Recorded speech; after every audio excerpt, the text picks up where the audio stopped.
Hablamos de la economía del país luego de este resultado, este informe que dio Standard & Poor's, una calificadora de riesgo que habla de una desaceleración de la economía de nuestro país. Estamos con Fernando Romero, analista económico, que nos va a ayudar a entender un poco lo que significa este informe.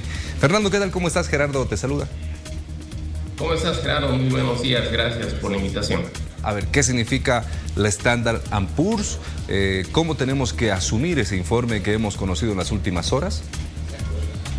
Bueno, Standard & Poor's es una de las calificadoras de riesgo más importantes a nivel mundial y hacen evaluaciones de riesgo crediticio tanto de empresas, de instituciones y obviamente de gobiernos para ver su capacidad financiera y económica de poder asumir sus responsabilidades, sus préstamos y en ese caso de los estados, su capacidad de devolver su deuda externa principalmente. Y nosotros hemos sido recalificados porque se ha confirmado esta calificación en el sentido de la capacidad crediticia y de pago de la economía boliviana a través de su gobierno de la deuda externa, tanto de corto a largo plazo en moneda extranjera y local, con una calificación del CCC positivo, lo cual en términos simples y sencillos es como una evaluación para ver nuestra capacidad de pago.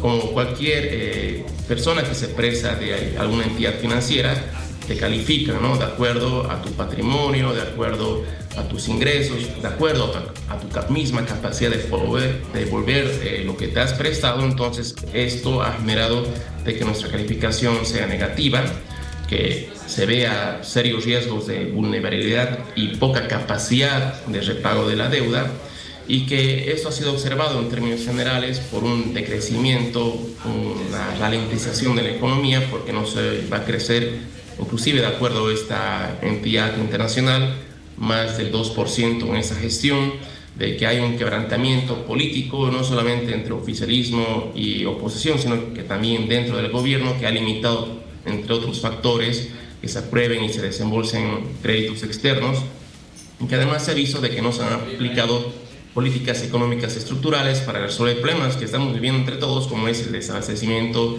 de carburantes, escasez de dólares y obviamente una inflación que ha salido el anterior sábado, que estamos cerca a un 6% ya acumulado, y lo cual pues tiende a que esto siga afectando sobre todo a la moneda boliviana, que se está devaluando, y sobre todo la capacidad de pago de nuestros ingresos como trabajadores formales o informales en el país.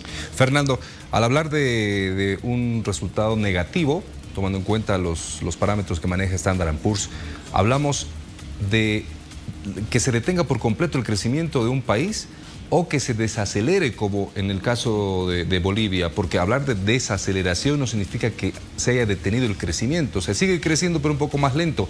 ¿Esto es considerado también negativo para la Standard & Poor's? Claro que sí, lo ha tomado muy en cuenta, ¿no? Recordemos de que después del año de la pandemia hemos crecido una cantidad importante, más del 6%, luego cerca de un 4%, la gestión pasada un 3,08%, y el Fondo Monetario Internacional y el Banco Mundial dicen que no vamos a crecer más del 1,8%, perdón. Standard & Poor's dice que vamos a crecer esa gestión 1,5%.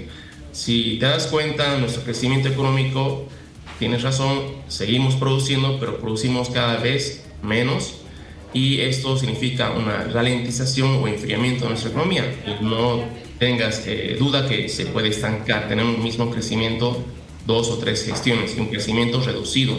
Y obviamente tú sabes de que también una economía como una empresa o familia que produce y vende y genera menos ingresos, también tiene menos capacidad de devolver sus préstamos, sus deudas. Entonces eso es lo que le preocupa.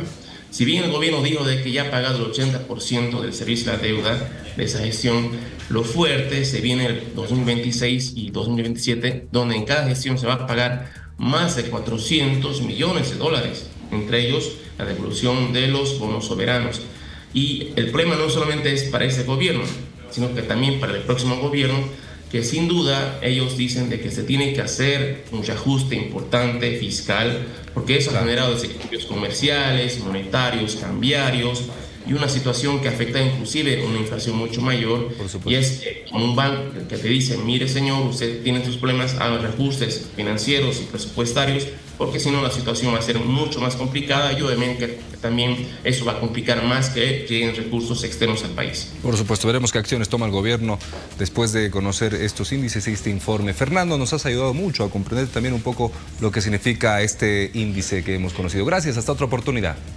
No, le agradecido soy yo, me siento muy feliz por eso y bueno, cuando gusten estamos nuevamente en tu programa. Un saludo desde Tarija. Que tengas buen día. Adiós.